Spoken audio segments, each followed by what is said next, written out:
好，呢個係中港股票一周分析。首先睇咗外圍先啦，好嘛？因為外圍都幾多變化啦。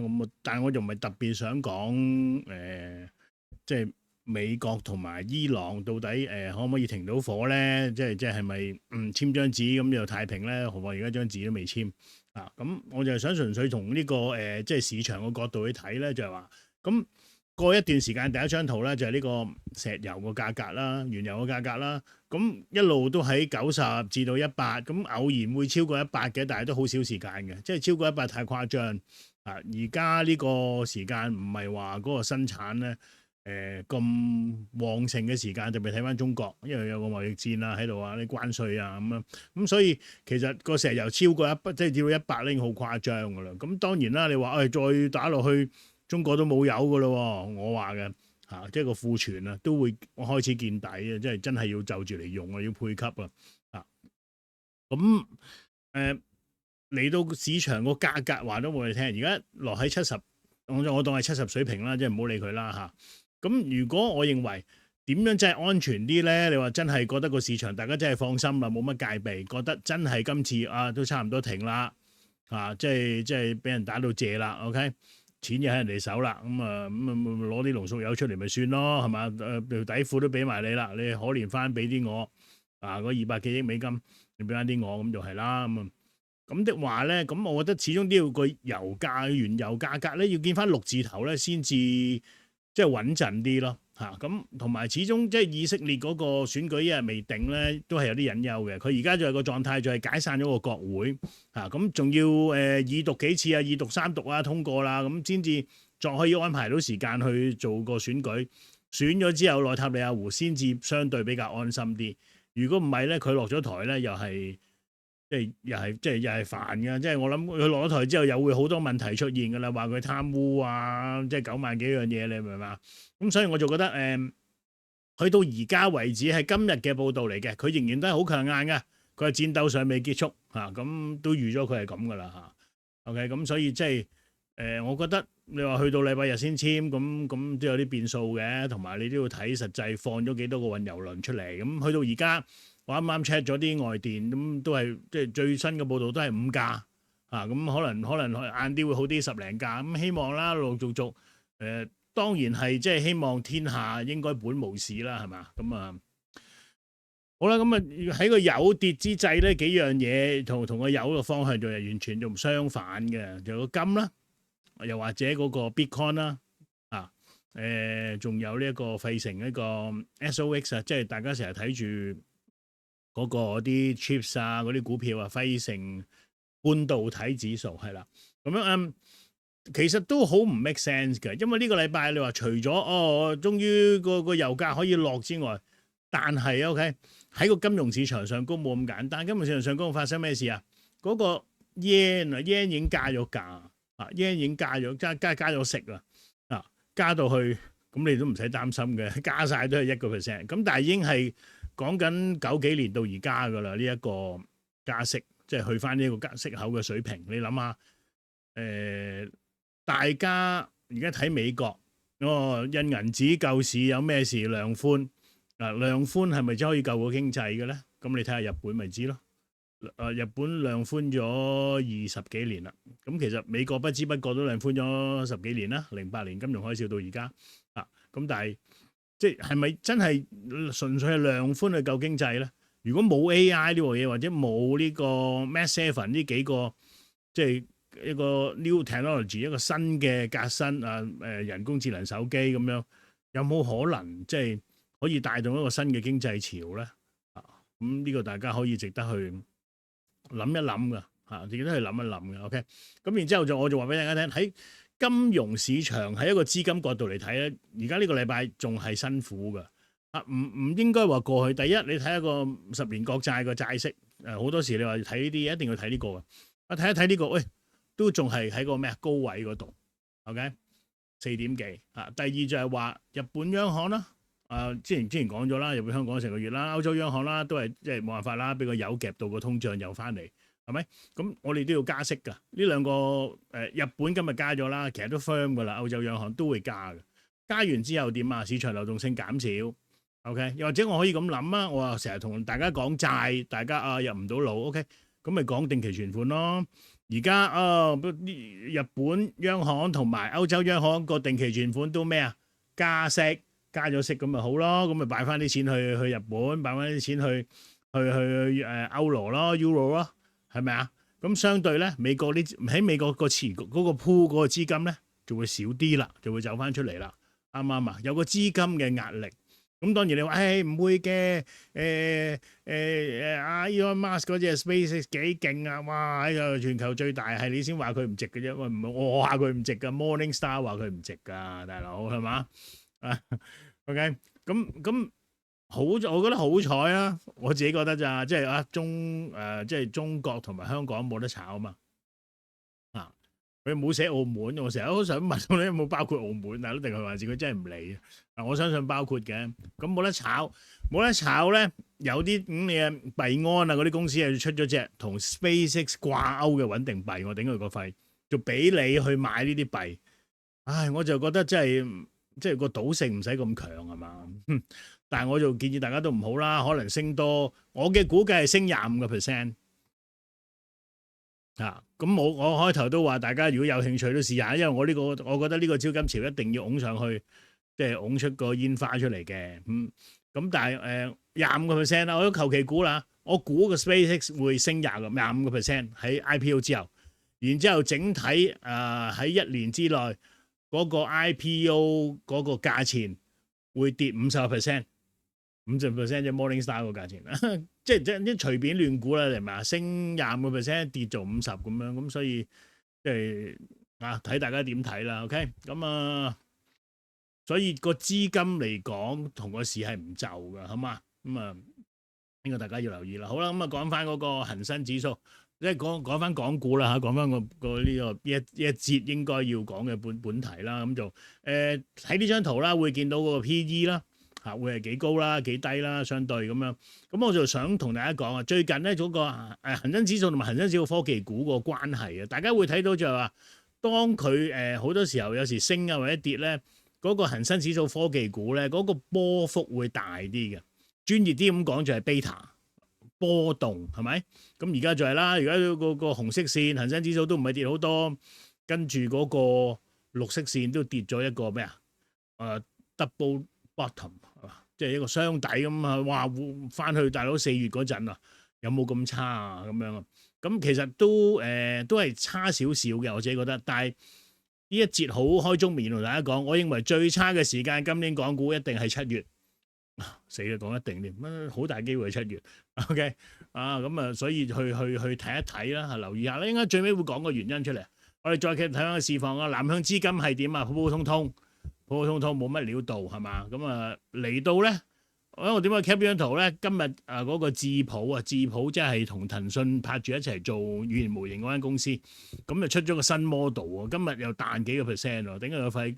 琴日咧就有人就肯定係春江水暖鴨先知啦，係嘛？就入咗20幾億係嘛？淨流入咁樣啊，咁所以都誇張噶，咁另外就係話，我想講一個建滔積層板啦，建滔積層板升咗好多，同我係即係後尾睇翻，先睇到個資料，老闆喺嗰個財務發佈會啊，即係嗰個半年結嗰度喺度講就係話，喂，我做生意原話嚟噶，我做生意都未試過咁噶，有人走埋嚟話又包我間廠喎，我話吓，包我間廠？咁你即係點啊？想同我鎖死個價錢，嗌我俾2年單我啊？包佢2年。佢話唔係啊，我包你間廠，但係咧我淨係要個產能嘅啫。到時嗰個價錢你嗰啲咁嘅 BP 板啊嘛，即係佢嘅嗰啲即係嗰啲電路板嗰個膠板嗰啲，嗰啲板你咩啦？你到時市價咩價錢，我俾翻咩價你啦？哇！我老闆話咁好做，唔係啊嘛？大佬，咁我2年嘅銷售嗰啲廠就滿晒啦，我都唔知嚟緊有咩煩惱，我不如放下假先。咁佢冇講呢啲嘅，咁我加落去嘅。咁事實上就係嘅，因為老闆都講到出嚟，話包我間廠，根本就都唔使煩，做生意咁多年未試過咁嘅，係咪？一個大嘅電子潮流，咁所以我覺得整體嗰個硬件咧係未玩完嘅，OK？硬件係未玩完嘅，有好多嘢係 overprice 咗喺美國嗰邊，但係硬件實在啲，譬如留意翻台灣嗰啲我之前介紹過啲 ETF，如果佢有一個譬如呢一轉我唔知道幾時，即係 anytime 啦，其實嚇，即係我諗嗰個 SpaceX 呢個 IPO 其實即係一個大煙花啦，係嘛？都冇嘢大得過佢噶啦。咁做差唔多啦，係嘛？咁呢個大家要睇路啦。就算你話，唔係啦，而家打完仗啦，冇嘢好擔心噶啦，一片太平啊，係嘛？咁同埋嗰啲油價又落噶啦，油價落咧就冇通脹，冇通脹聯儲局咧就會減翻息噶啦。冇事冇事，即係啲資金咧又繼續即係炒噶啦。咁如果炒都唔係好事啦。OK，咁要實際見到一個生產力噶嘛。我成日都話啦，嗱呢個禮拜阿輝達又出嚟借錢啊，又出嚟發債。我大佬輝達都要發債，我心諗唔係啊嘛。即係你諗下佢自己咁多 cash，第一日我而家唔係好記得嗰個實際個 free cash 個數字。但係佢好多 cash，佢都要發債，發咩啊？揸住咁多 cash 嚟做咩啊？驚出年會餓親啊？係咪啊？即係所以你要即係睇咯。咁耐都唔發債，點解而家發債？好勁啊嘛！你見到 Google， 哇大佬800億嗰度差唔多攞晒喎，咁容易攞嘅咩？原來而家啲錢咁佢又唔爭在啊？啱唔啱啊？或者唔係佢諗嘅，可能有啲投行，老闆嗱，而家有個 proposal， 你而家發債係最好噶啦，又點咁樣話，都唔出奇，啱唔啱啊？大家為合作 ，OK， 所以呢個大家注意啦。咁銀行同業拆息擺喺度啦，同大家即係睇一個睇字先啦，係嘛？唔好講咁多。一線嗰個城市嗰個樓價係穩步啦，我覺得可以相對穩定啦，比起其他地方。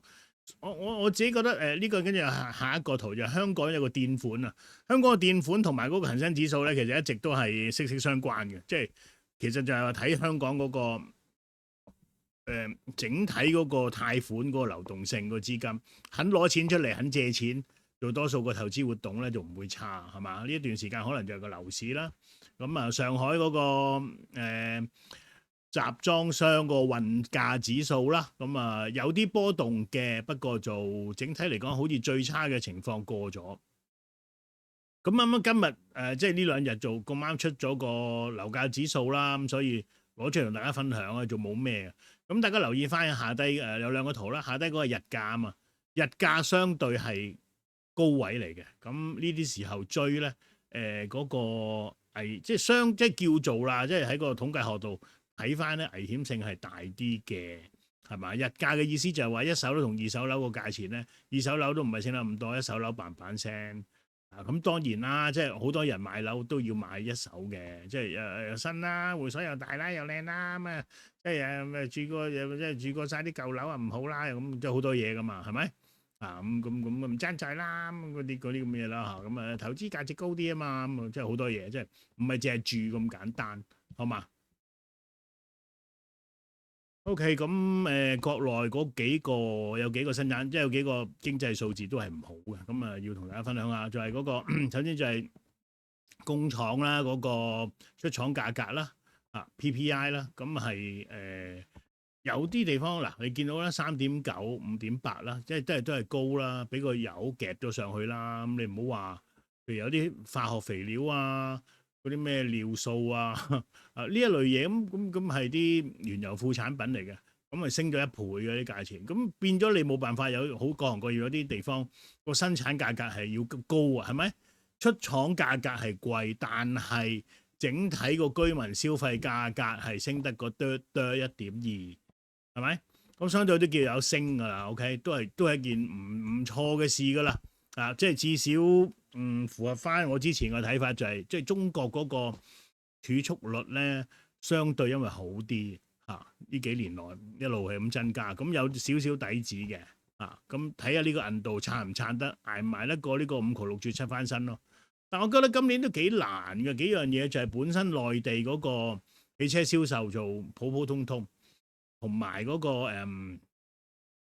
你話手機啊、補貼啊，樣樣都唔係幾好。咁唔通你話真係靠機械人咩？有啲公司開始賣機械人，個數字幾誇張啊！幾千台預定訂單已經接到晒手啦咁樣啊！咁但係整體個情況係點咧都要睇係嘛？我都相信中國機械人係 OK 嘅，即係中國機械人係 OK 啊！即係嗰個有一定嘅市場咯。雖然你話唔會話一街都係啊，或者成間工廠都係啊，OK，但係嗰個即係佢咁大量生產嗰個平靚正咧，你係都幾難抵擋係嘛？但係反而我想睇下就係話佢點樣對嗰個勞工市場有個衝擊，然之後政府點樣去協調係嘛咁樣？OK，咁啊再講就係話頭先我哋睇到一線個城市咧開始嗰個。即係有翻一定個步伐啦。咁其實呢一個都係一個後面啦，有個70大城市嗰度咧，整體都唔係話好好，但係其實已經即係相對穩定㗎啦。你睇下佢好多都係100啊、99.幾啊，即係冇話之前咁參差。咁甚至乎喺個二手嗰個銷售樓價嗰度咧，因為二手銷售樓價其實喺國內一直都係咩啊？即係幾負面嘅。喺呢一段時間咧，二手樓冇乜人拋。